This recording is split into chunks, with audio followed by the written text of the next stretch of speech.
History as it happens, April 14th, 2026. American Suez. Ships pass peacefully through the Suez Canal as negotiations continue on operation of the waterway. At the Portsmouth Naval Base, Britain prepares for the worst in the Suez crisis. Israel has invaded Egypt. Britain and France have declared the canal in danger. The United States was not consulted in any way about any phase of these actions. France and Britain issue a 12-hour ultimatum that all fighting must cease. Powerful countries trying to impose their will on a weaker enemy who's taking control of a waterway critical to global commerce. It's a military mismatch, but the attackers' plan ends in fiasco, accelerating their decline and exposing the limits of power as a new world system emerges. It happened in 1956 in the Suez Crisis. Is America experiencing its Suez moment today as Iran holds the Strait of Hormuz? That's next as we report history as it happens. I'm Martin DeCaro. Combat operations continue at this time in full force, and they will continue until all of our objectives are achieved. We have very strong objectives. Anthony Eden was not able to think very rationally when it came to the subject of Nasser. Overall, though, he was a man of considerable erudition and knowledge. He actually had studied the Middle East and knew a fair bit about it. And he was also eventually amenable to reason. I mean, he recognized that he had made a terrible blunder and that he had lost the confidence of the US government and also significant support at home. There was something redeemable about the cast of characters, or at least there was something about how Eden conducted himself at the very end that I don't see an analog in the current President of the United States. In late 1956, something truly remarkable happened. In secret, Great Britain, France, and Israel planned to invade Egypt, regain control of the Suez Canal, and force Egypt's nationalist strongman, Gamal Nasser, from power. Riding a new crest of popularity over the Suez crisis is President Gamal Nasser, Egypt's clever, ambitious strongman. Frenzied, cheering crowds greet Nasser wherever he goes in Egypt. By playing to Egyptian patriotism, Nasser has shifted his people's attention from their hunger and poverty, problems which Nasser has failed to solve. In Suez, he has created a crisis and an emotional weapon to stir the passions of 23 million Egyptians. It might have succeeded, except the United States did not go along and instead pressured its allies to withdraw. President Dwight Eisenhower came down on the side of Egypt's sovereignty. It is our hope and intent that this matter will be brought before the United Nations General Assembly. There, with no veto operating, the opinion of the world can be brought to bear in our quest for a just end to this tormenting problem. For Great Britain and France, the Suez Crisis exposed their weakness. They were no longer great powers. As William Cleveland wrote in A History of the Modern Middle East, of the three invading states, Britain was most severely damaged by its role in the Suez affair. Not only had Britain resorted to the heavy-handed imperialist tactics of earlier years, but it had been forced to abandon its military operation by pressure from two demonstrably stronger superpowers, the US and USSR. The epitaph for Britain at Suez was provided in the London Times description of the effect of Prime Minister Eden's decision to invade. He was the last British Prime Minister to believe that Britain was a great power and the first to confront a crisis which proved beyond doubt that she was not. The vital waterway has precipitated a new crisis in the already tense Middle East. Cracked French units are embarked at Marseille, bound for a joint staging area with Great Britain on Cyprus, less than an hour's flight from Egyptian ports, where they are prepared for seizure of the canal by force. Simultaneously, Britain reinforces its garrison on the island for the same eventuality. Today, the United States is in a somewhat similar bind in a war of choice against a weaker enemy, Iran, but one that has imposed its control over the critically important Strait of Hormuz.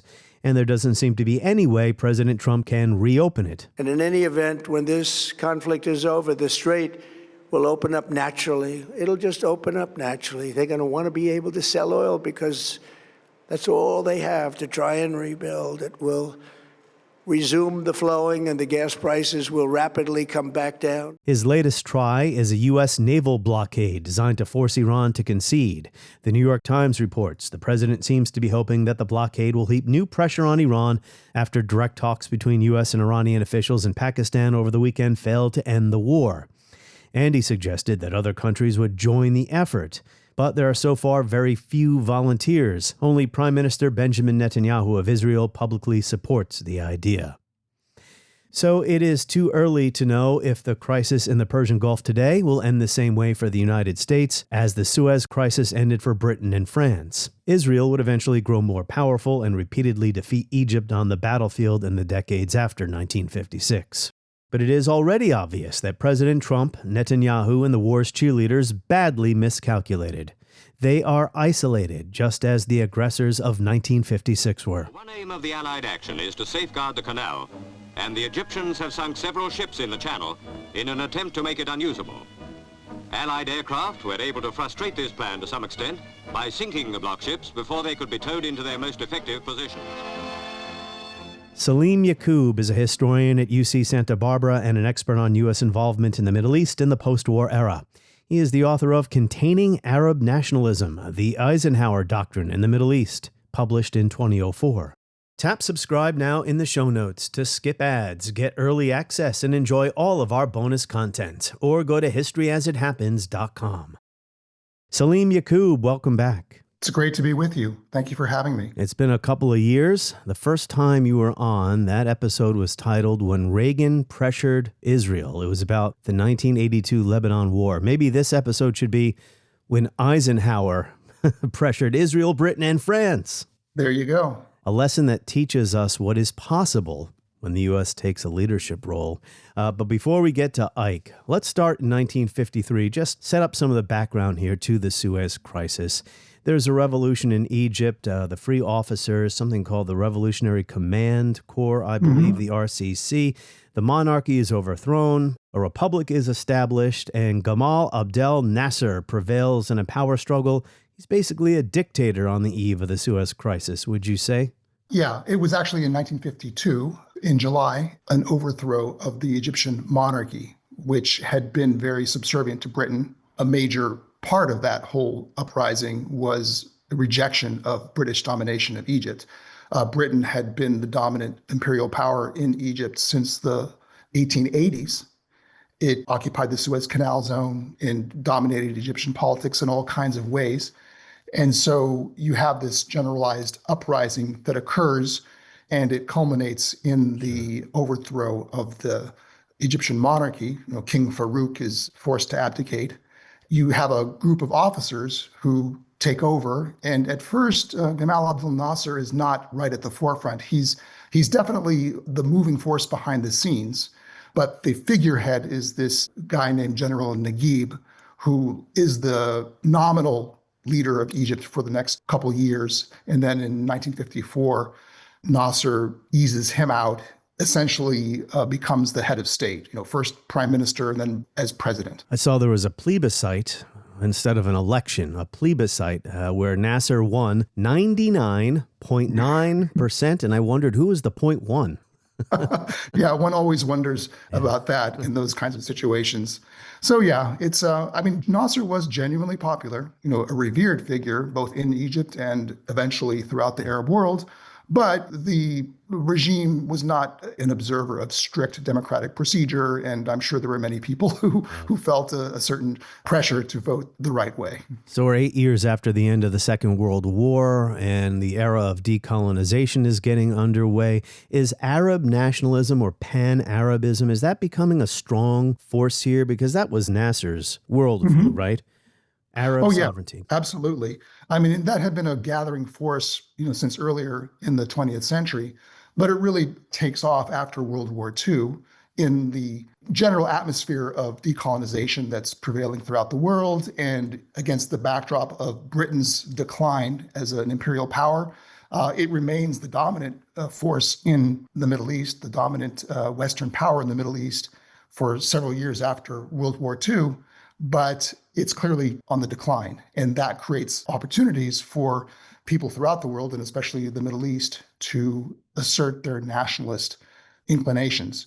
There's a growing sense that the Arab people constitute a single people with a common destiny, and they should either band together and turn themselves into a single large Arab superstate, or if not that, then at least coordinate their efforts and fight for their own interests in common with one another. And escape the embrace of Western imperialists, right? That's a big theme here. Absolutely. It has to do with the canal. That, and this is seen as a related issue, combat Zionism. Yes. You have the formation of the State of Israel in the late 1940s, with not so a great deal of British support at that time, although Britain had played a key role in pushing the Zionist movement along earlier in the century, but with the significant U.S. support. So there is this perception that Israel is this Western creation. It's a spearhead of Western imperialism that the Arab people need to oppose.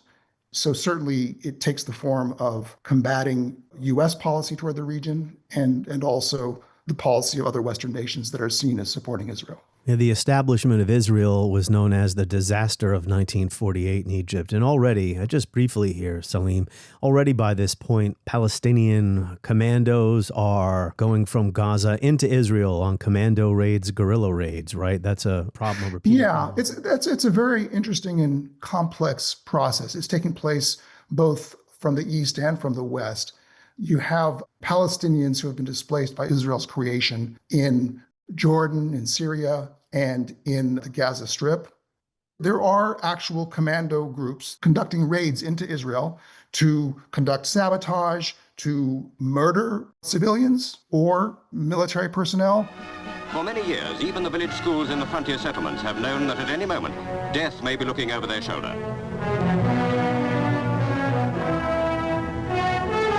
Israeli patrols have been permanently on the watch for any move from the Egyptian side. For Israel's Arab neighbors have never been reconciled to her existence. Every few weeks, the farmers' daily round has been interrupted by sudden clashes for which neither side has been without blame. And in some cases, you have individual acts, ordinary Palestinians who are trying to get back into Palestine to retrieve some property that they lost when they had to flee, to visit graves of their ancestors and family members, or maybe just to look at their lost homes. And so you've got this complex and unorganized, or largely unorganized, phenomenon of Palestinians going into Israel in an unauthorized way. This is treated by the Israeli government as a serious security threat. What you have is escalating series of Israeli raids against Arab targets, particularly in Jordan and in the Gaza Strip. The escalation of those military efforts draw the Egyptian government, in the case of Gaza, more centrally into that process, where at first the Egyptian government was trying to prevent the Palestinian raids from taking place. Part of what Israel is doing in launching raids into Gaza, basically persuade the Egyptian government to work harder at that task. Yes, that's been through the decades, the Israeli idea, disproportionate use of force against the host government, so to speak. We're seeing that in Lebanon today. And the Egyptian military is not very strong at this moment, and it does eventually look for better weapons, somebody to sell weapons, which we'll return to in a bit, because that's part of the background to the Suez crisis. Absolutely, so one of Nasser's first priorities is deal with the long and vexing relationship with Great Britain, which, as you said, is on the decline. We're in the era of decolonization, and they reach an agreement, the British and the Egyptians do, a treaty in 1954. Tell us about that. Britain, as I said, was occupying the Suez Canal zone. It has a military base there, many thousands of troops. That was a real sore point going back decades. I mean, Egypt was by this time nominally independent. In order to gain independence from Britain, it had to agree to allow the continuation of British occupation of the Suez Canal zone and submit to other forms of British domination. And there's a very strong national consensus in favor of getting the British out. And the British realized that they need to have some kind of a modus vivendi with the new Egyptian government. They can't continue the status quo. And so there's a recognition on their side that they need to give some ground. And so what you have is this agreement in 1954 where the British agree to withdraw their forces from the Suez Canal zone in 2 years' time. As a result of this negotiation, they do retain some rights to re-enter the canal zone or re-enter Egypt if Egypt is threatened or attacked by a certain, by various countries that are specified in the agreement. It's close to a full evacuation of British forces, but with some stipulations. This is quite an achievement for Nasser have the British agree to leave, and also France, too. There were French interests in control of the canal company. It was built by Egyptians, but controlled by the British and the French. What was the French interest here? They were quite centrally involved at the beginning. It was the French government that conducted a lot of the diplomacy with the Egyptian government in the 19th century. And at this time, it was an Egyptian government that was essentially under the authority of the Ottoman Empire. The French, they negotiate with the Egyptians for the right to build this canal. And then a company is formed that eventually is dominated by British and French shareholders. And so the company is foreign owned.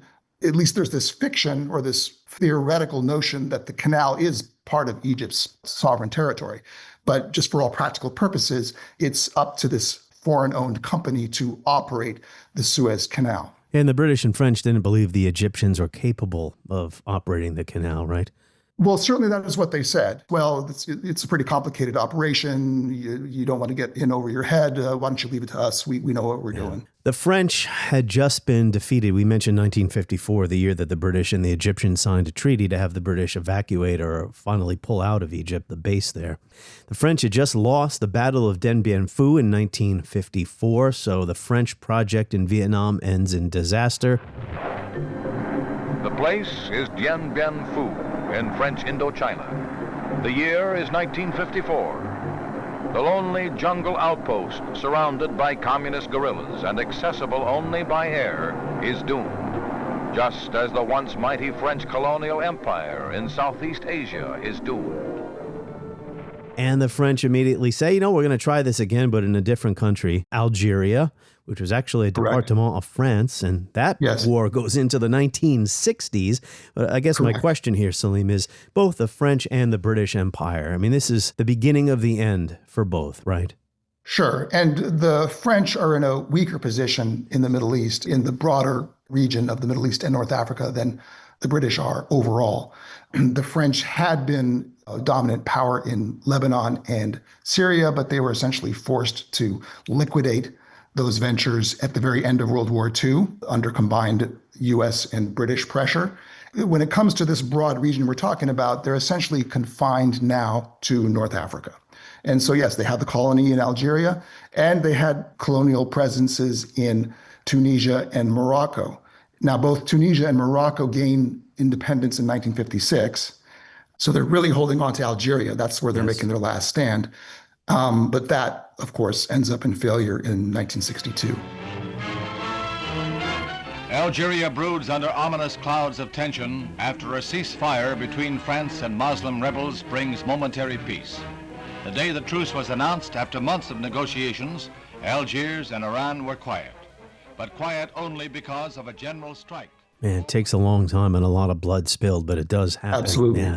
So I think what makes the Suez Crisis so interesting to study is that you can see one world fading away and a new world or a new system coming into play. So old European imperialism is dying.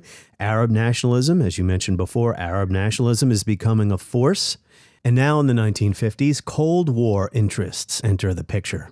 So, Nasser does not want Egypt or other Arab states to be subservient to Western interests. He wants them to be fully independent and sovereign, non-aligned in the emerging Cold War.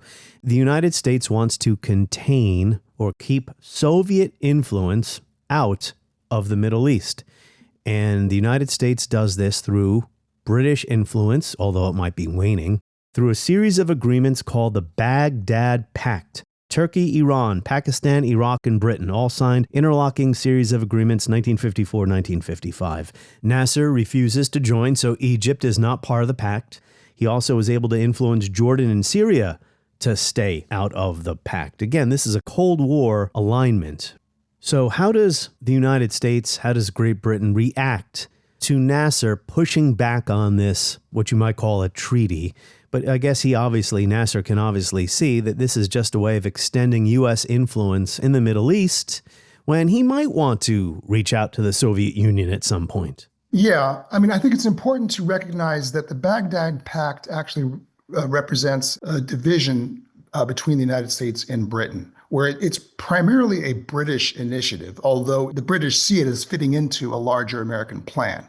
When the Eisenhower administration took office in 1953, it started out with this notion of a Northern Tier alliance, which would be the countries that are the Middle Eastern countries that are close to the border of the Soviet Union, Turkey, Iran, Pakistan.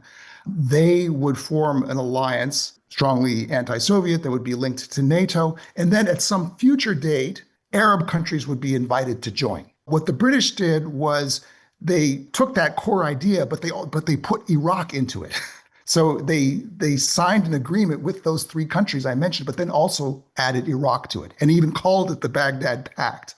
And it was essentially Britain's effort to renew a treaty that it had with Iraq earlier in the century that had essentially withered away.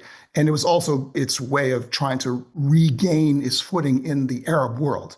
The Americans were not happy about this. They saw this as plunging this issue into the perilous politics of inter-Arab rivalry at a much too early stage, before the Americans had had a chance to prepare the ground. Suddenly, this new pact, which gets formed in 1955, becomes a very bitter issue in inter-Arab politics, with Nasser accusing the Iraqis of stabbing the Arab world in the back by aligning with the perfidious British. But now that the pact has been formed, the United States is determined to prevent it from collapsing. So it does lend diplomatic and logistical support to it, but it refuses, at least for the time being, to join the pact itself for fear of getting itself involved in these treacherous politics. And that's an issue of some tension between the United States and Britain. The British really want the Americans to join, the Americans refuse. But as you say, Nasser is essentially waging this diplomatic and other kind of war, using subversion and propaganda and all that kind of stuff against the pact. And he's in particular going against Iraq and Jordan, because there's this effort on the part of Britain to lure Jordan into the pact as well, because Jordan and Iraq are both part of the same Hashemite dynasty. And so Jordan is under severe pressure, and there's all kinds of really difficult moments when, for example, in 1955, toward the end of the year, Jordan briefly considers joining the Baghdad Pact, and then there's this really ferocious domestic revolt against the idea, spurred along not only by Egypt, but also by Saudi Arabia. Because even though Saudi Arabia is a conservative monarchy, it's bitterly hostile to the Hashemite dynasty. Sure. So another element of this is that the Baghdad Pact is being attacked, at least rhetorically and financially, by the Saudi royal family. And I appreciate your remark there, because the first few countries were not Arab countries: Turkey, Iran, Pakistan. But yes, Iraq, Syria, Jordan. And what was in it for them? Well, countries that were willing to participate in this alliance, if you want to call it that, got generous U.S. military and economic aid, again, as a way of keeping Soviet influence out of the Middle East. At least that's the vantage from Washington. Obviously, Nasser was a big no on that one. Absolutely. And this helps ruin relations with Britain and the United States, so that when Nasser goes asking for weapons, I mentioned before how the Egyptian military was not very strong here. The United States doesn't want to sell Nasser weapons, so he goes to where? Nominally to Czechoslovakia, although the power behind this deal is the Soviet Union. In 1955 concludes a pretty substantial arms deal. It's a barter of Egyptian cotton for Soviet arms. Yeah, there was this brief period. Nasser was trying to persuade the United States to sell him substantial amounts of military hardware.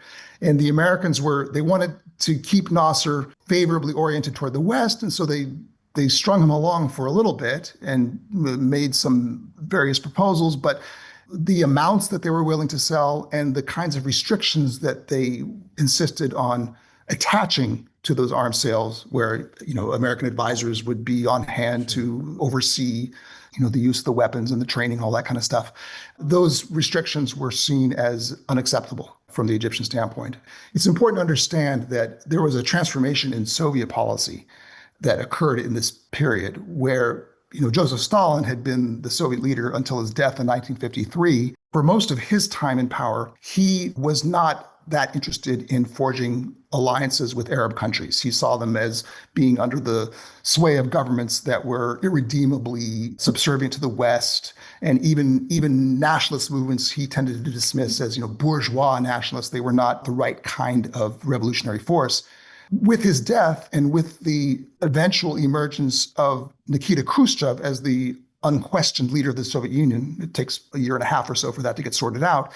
So by the mid-1950s, you have this new conception of Soviet diplomacy where the Soviet Union is much more open to dealing with movements and governments that are not themselves socialist or communist, but if they are sufficiently suspicious of the West, then they are seen as suitable clients. And so in that context, the Soviet Union is making a pretty aggressive diplomatic push into the Arab world, wooing governments like Egypt and Syria to forge economic and military agreements and thereby draw them closer to their orbit. Because Nasser wasn't a communist. No, he was not communist. He actually was quite brutal and ruthless in suppressing the Egyptian Communist Party, but he was insistent that Egypt not be forced to take sides in the Cold War.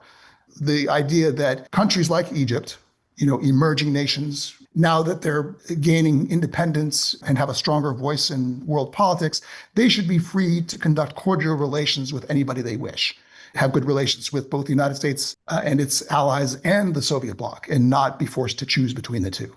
Khrushchev of the Soviet Union is a bit more amenable to that, where he's not insisting that countries that have good relations with the Soviet Union also shun the West, whereas the policy pursued by the Eisenhower administration, and especially by the Secretary of State, John Foster Dulles, is very much of the, you're either with us or you're against us. Yeah, I was just about to say, this arms deal is big. Mm-hmm. It really irritates Dulles, Eisenhower. And from the Soviet point of view, as you said, this is not about ideology. This is about having a base in the Eastern Mediterranean. One way of looking at it is that the Soviets have much more to gain and not much to lose, whereas the United States and its allies feel they have a whole lot to lose. They tend to be a lot more jealous when it comes to efforts on the part of previously Western-leaning nations to forge close relations with the Soviet Union. So we have the treaty between Britain and Egypt in 1954. The Baghdad Pact controversy where Nasser does not want to join. He then has this arms deal in 1955 with Czechoslovakia, but of course it was a Soviet-Egyptian arms deal through the Czechs. And relations between Washington and Cairo are not great.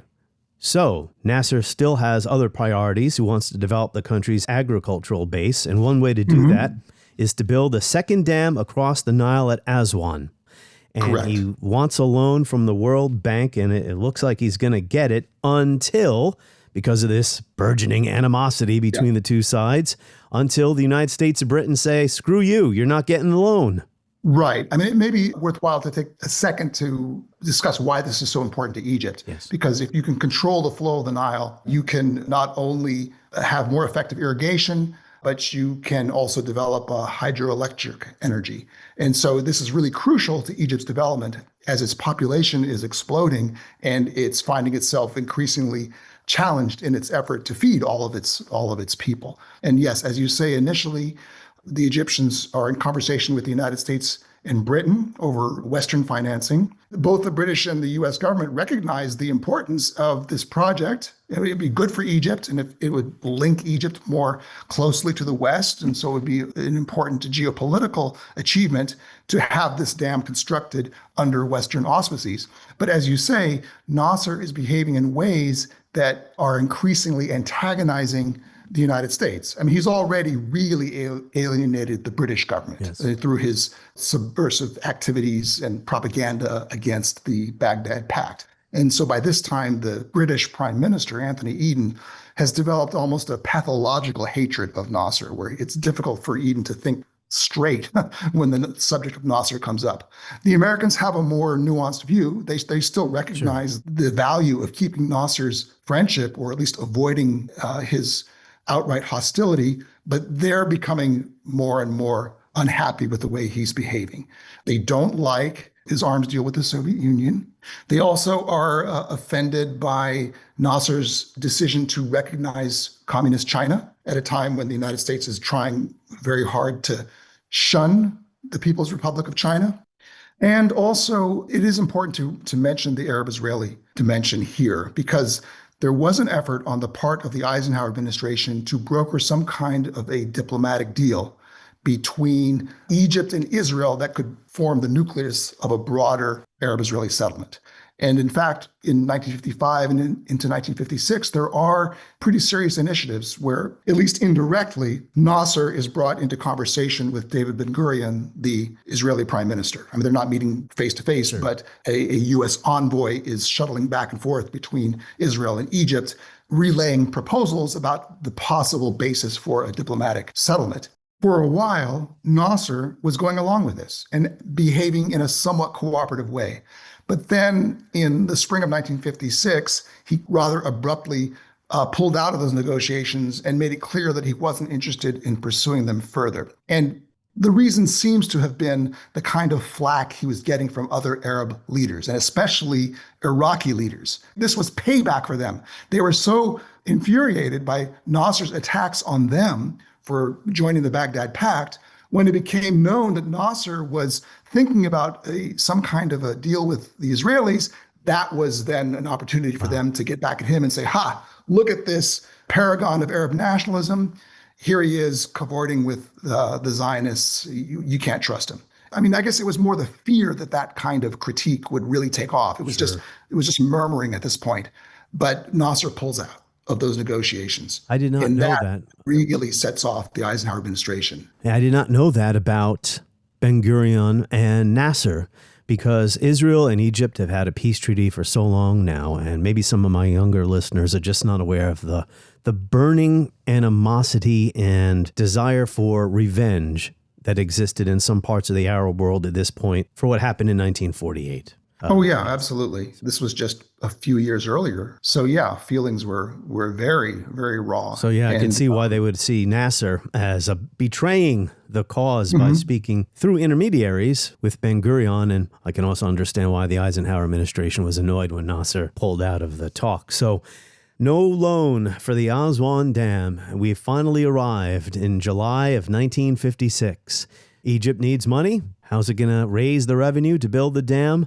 Nationalize the Suez Canal and charge a toll? Is that that's the idea. Yeah, you nationalize the Suez Canal Company, and then so now the Egyptian government is operating the canal, and it charges tolls to all ships passing through it. And this is, of course, a major international waterway, an artery of global commerce. The idea is that it would use those tolls to help finance the Aswan Dam. Yeah, I use charge a toll because those words are in the news today. Sure. With the Strait of Hormuz. But yeah, it wasn't that Nasser wasn't going to allow other countries to use the Suez Canal. He needed it for revenue. I want you to address here why the British and French were so annoyed at this, because they'd still be allowed to use the canal. They would just maybe have to pay more. I guess they'd have to pay more for it, but go ahead. I just wanted to add, in addition to using toll revenues to finance the Aswan Dam, the Egyptians also got support from the Soviet Union, because now that the Western powers were no longer interested in financing it, the Soviets stepped in, and eventually it was the Soviet Union that provided the funding for the construction of the Aswan Dam, which ended up costing more than $1 billion. But yes, so now you've got Egypt, the Egyptian government, in control of the canal.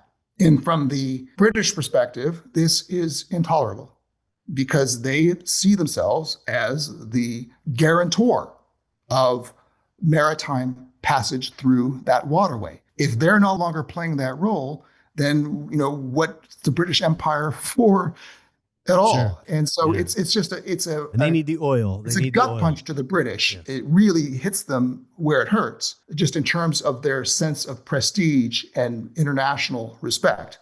Now, also, there is the argument that they make that, okay, now that Nasser has control of the canal, he could block it. And, that would wreak havoc on the world economy. And Western Europe is overwhelmingly dependent on oil that is shipped through the Suez Canal. And something close to 70% of the oil Western Europe consumes passes through the canal. So the British see this as completely intolerable. And so they immediately start essentially beating the drum, saying this is out of the question. This has to be reversed in some way. Yeah. Didn't Anthony Eden want to kill Nasser? Yes. I mean, that was in the context of this earlier crisis I mentioned, late 55 into early 56, when Nasser is propagandizing against the Baghdad Pact, and he's putting all kinds of pressure on Jordan, which is a major client state of Britain. Eden says to Anthony Nutting, who was a diplomat who later wrote a book about this, in the first version of Nutting's book, which came out in the late 60s, it was, I want to see him destroyed. Eden saying, I want to see Nasser destroyed. And then years later, Nutting added the word that Eden used, which I wasn't willing to publish at the time, was murdered. So Eden is really, really down on Nasser. Tap subscribe now in the show notes to skip ads or go to historyasithappens.com.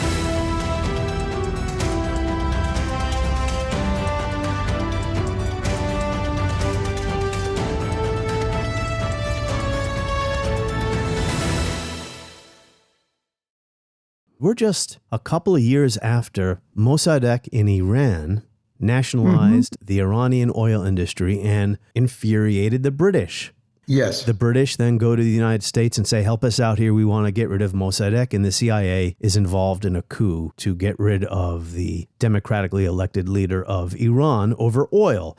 So I'm assuming the British want to turn Nasser into another Mossadegh here. Pretty much, yes. I mean, and that's what the British are hoping will happen, is that they will get American support for some kind of initiative. Precisely what form it takes is to be determined, to remove Nasser from power. And as you say, just a few years earlier, they had done this in Iran.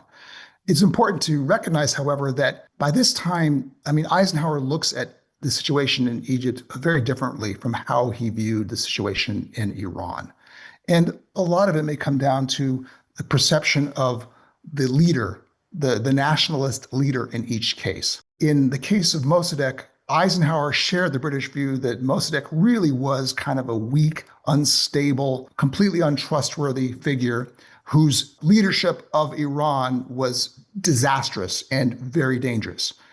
And you also have to recognize that Iran is right up against the border of the Soviet Union at this time. And the Soviet Union had just a few years earlier engaged in certain kinds of aggressive behavior with regard to Iran.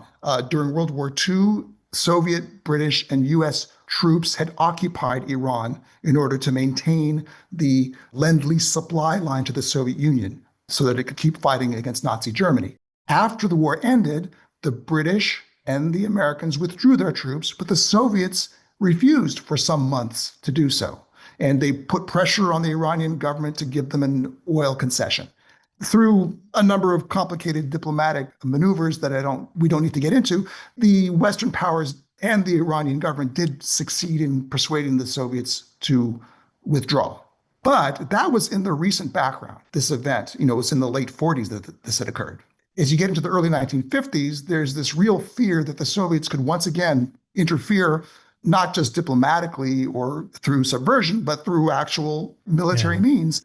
And so there was this real sense that Mossadegh is just a disaster. He has to go. If he stays any longer in power, there's a real danger that the Soviets could take over Iran. So by the time you get to the Suez crisis, it's a few years later. Nasser is clearly part of a much broader Arab nationalist movement. Egypt is not on the border of the Soviet Union. There doesn't seem to be this imminent threat of Soviet takeover anytime soon. And Nasser is, for all of his sins from Eisenhower's perspective, a more stable and reliable figure. So late July, the canal is nationalized by Nasser, and the war, the invasion, doesn't happen right away. There are months of negotiations that take place here, which are really important to note because the Soviet Union had an admirable position.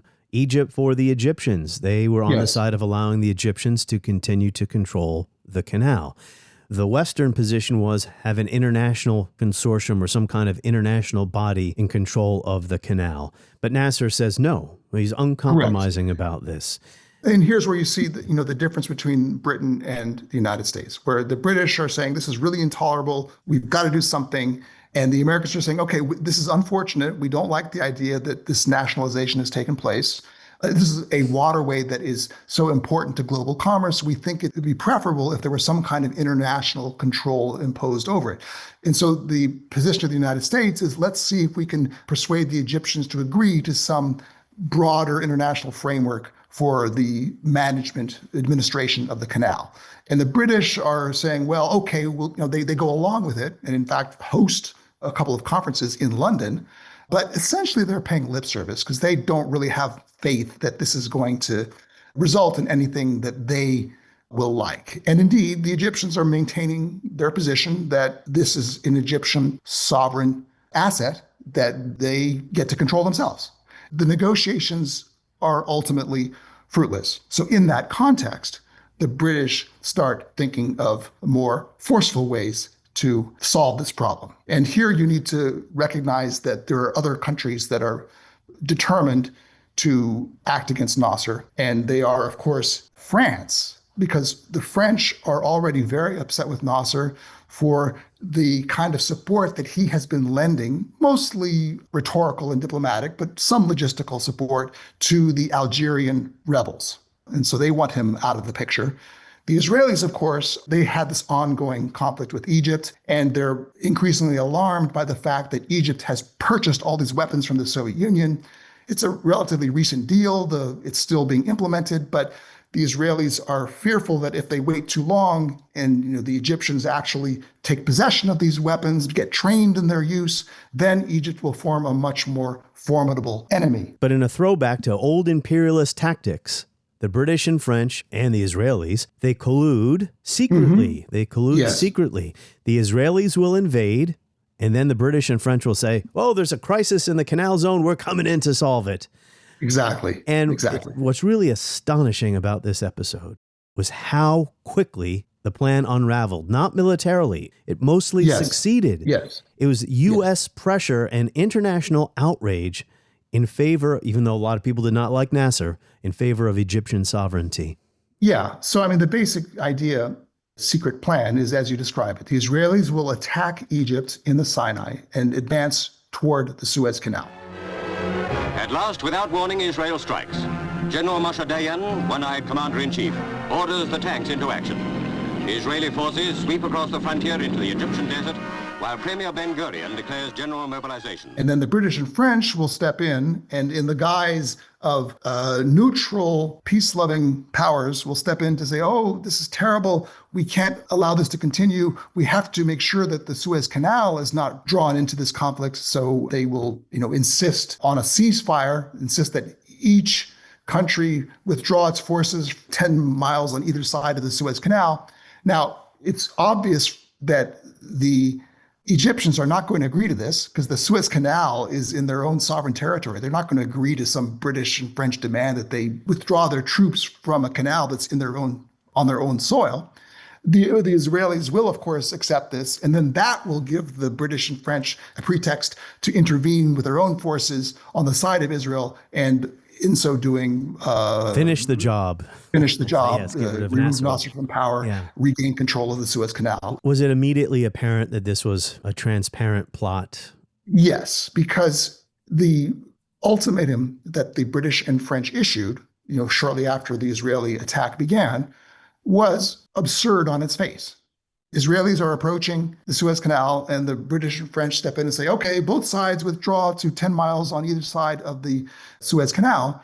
It would be as if Canada had invaded the United States and started moving southward, and then some outside power stepped in and said, okay, both sides, Americans and the Canadians, withdraw to within 10 miles of the Ohio River. Right? The Americans say, Ohio River, what are you talking about? Ohio, that's part of our territory. We're not going to withdraw south of the Ohio River so that it can be taken over by some foreign country. So it was just absurd on its face. Virtually everybody who had a brain could see that this was not disinterested, selfless move that the British and French were presenting themselves as making. And Eisenhower wasn't informed ahead of time. I can understand why he wouldn't have gone along with it. But he doesn't jump on board after it starts, and he uses U.S. influence at the United Nations. The United States was not consulted in any way about any phase of these actions, nor were we informed of them in advance. In the circumstances I have described, there will be no United States involvement in these present hostilities. I therefore have no plan to call the Congress in special session. Of course, we shall continue to keep in contact with congressional leaders of both parties. It is our hope and intent that this matter will be brought before the United Nations General Assembly. There, with no veto operating, the opinion of the world can be brought to bear in our quest for a just end to this tormenting problem. In the past, the United Nations has proved able to find a way to end bloodshed. We believe it can and that it will do so again. You know, the conspirators had essentially assumed that Eisenhower would not be happy with what had happened, would not take active measures to reverse it, because he was already very unhappy with Nasser, because he wouldn't want to repudiate a move taken by his Western allies, and also because he was about to stand for re-election. The 1956 election was about to take place, and there was this assumption that he would not want to defy the Israelis at that crucial moment. And so he would, however, grudgingly, essentially allow this attack to continue and maybe not participate in it, but certainly not oppose it as forcefully as he ended up doing. Sure. But much to the chagrin of the attackers, Eisenhower does very forcefully oppose it. Here's another echo in today's headlines. Just as Iran closed the Strait of Hormuz after the start of the war, Nasser has some ships sunk in the canal, yes, right, to close it during the war.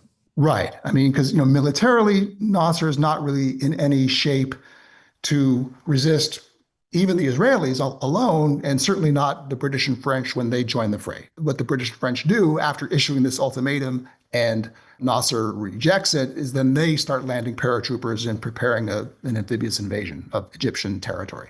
Nasser doesn't have many military cards to play, but he does have control of the canal. And he basically takes a bunch of old, decrepit ships, loads them up with cement, and sinks them in the canal, blocking it. And Nasser does actually do the thing that the British warned he would: close the canal and making it unusable for international shipping. And this is a real disaster economically for Western Europe because, as I said, it's overwhelmingly dependent on oil from the Persian Gulf passing through the Suez Canal. Now, oil tankers have to sail all the way around the southern tip of Africa and then back up to the Atlantic to ship oil. And that, of course, lengthens the route by a huge factor, causing all kinds of shortages and disruptions. And so there's a major energy crisis occurring throughout Western Europe as a consequence of this war. So a rare moment in Cold War history. The United Nations and the Soviet Union see eye to eye at the UN. Security Council resolution is passed demanding a withdrawal, right? A Security Council resolution is proposed. Now the British and French have the ability to veto it. That's right. They are permanent members. And so that gets blocked. But then there's action taken at the General Assembly, where you have a resolution that doesn't have quite the same teeth as a Security Council resolution, but nonetheless, there's a vote condemning the attack on Egypt, insisting that the attackers cease their military operations and pull out of Egypt, and authorizing the formation of UN peacekeepers to occupy key portions of the disputed territory once a ceasefire has been reached. UN peacekeepers in Gaza happens. Sometimes I forget that Britain and France are on the Security Council, but this episode in history is why people today might say, why are Britain and France still on the Security Council? Well, back in those days, they could still kind of claim to be a world power, but not really. Yeah. But yes, but the point you make is the key one, which is that for that General Assembly resolution, the United States and the Soviet Union are voting side by side against America's two closest European allies and against another country, Israel, that many Americans have a very strong emotional attachment to. So the British and French leave in December of 1956. The Israelis leave Sinai in March of 1957 to return a decade later after the Six-Day War. The consequences here.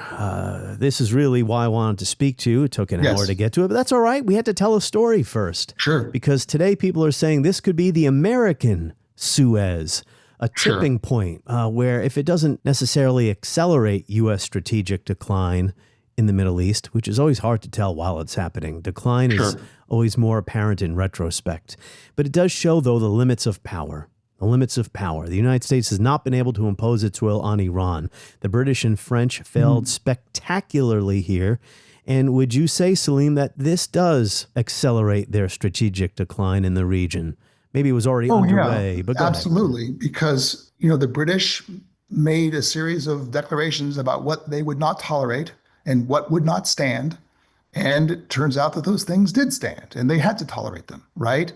They were unable to continue their military operation because of the diplomatic and economic pressure that was placed on them by the United States. And then having failed in this very conspicuous way, they lose a huge amount of prestige.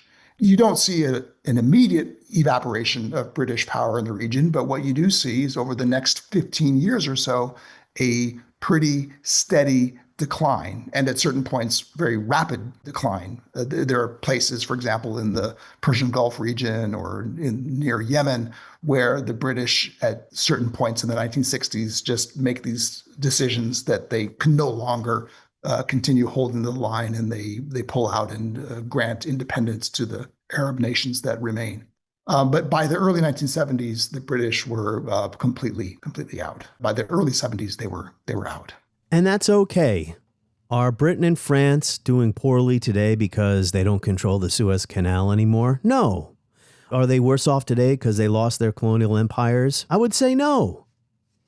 Obviously, people have very different views of this, and many may feel a certain nostalgia for an era when Britain and France were much more dominant. But I mean, there were special circumstances. They were able to patch up their relations with the United States and remain very much within the Western alliance and continue to benefit from the overall security umbrella that the United States provided. So in that sense, the cost of their loss of empire, while certainly significant in key areas, was not existential the way it might have been had they not been allied with a great power like the United States. And my point here is that if the United States, and it's impossible to know for sure where this is all going, as you have already mentioned, the United States has said a number of things may not stand, and it's pretty clear that they will stand, mostly because the aims are not achievable. But whatever happens now, I think you can already see that this is a strategic loss for the U.S. And if it results in the U.S. having to pull back hard power, I mean, there's always soft power. We can restore our soft power influence. Having to pull back hard power from the Middle East, that is okay. And it could be okay for the other countries in the region. The GCC states might find a modus vivendi with Iran on their own. Sure. I mean, I would tend to agree. I mean, a lot depends on what kinds of settlements we reach on these very pressing issues. Most immediately, the question of Iran's nuclear ambitions. We've still got the Israel-Palestine issue and the violence that Israel has been visiting on Lebanon. I would argue that in many respects, the United States has been a pretty negative influence on all of this, especially the Israel-Palestine dispute, where the United States has provided Israel the diplomatic and other cover that has enabled it to continue its occupation for nearly 60 years now.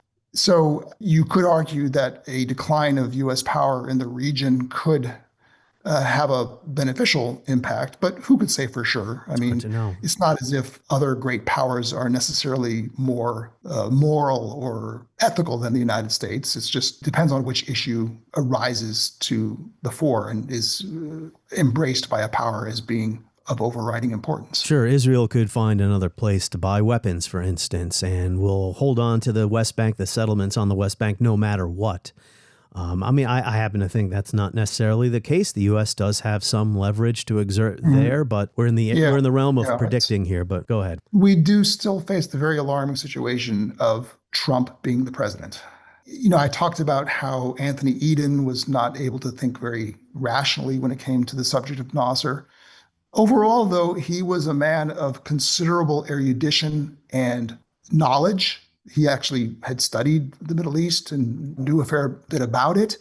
And he was also eventually amenable to reason. I mean, he recognized that he had made a terrible blunder and that he had lost the confidence of the U.S. government and also significant support at home. And so in relatively short order, by January 1957, he steps down as prime minister and allows Harold Macmillan to take his place, also of the same conservative party. And Macmillan quite effectively restores the Anglo-U.S. relationship.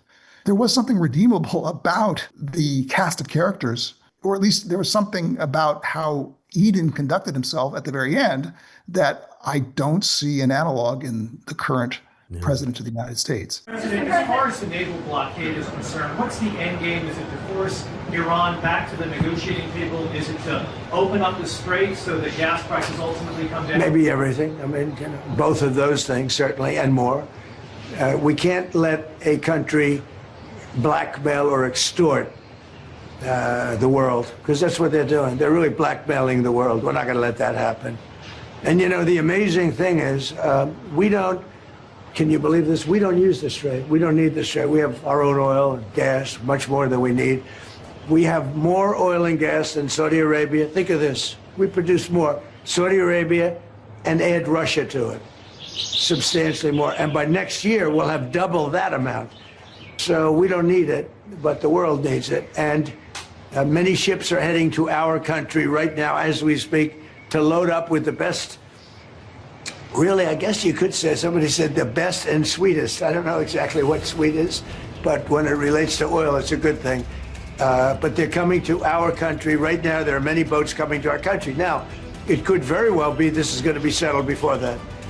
We've been called this morning by the right people, the appropriate people, and they want to work a deal. They would like to work a deal. On the next episode of History as It Happens, who was Giulio Douhet?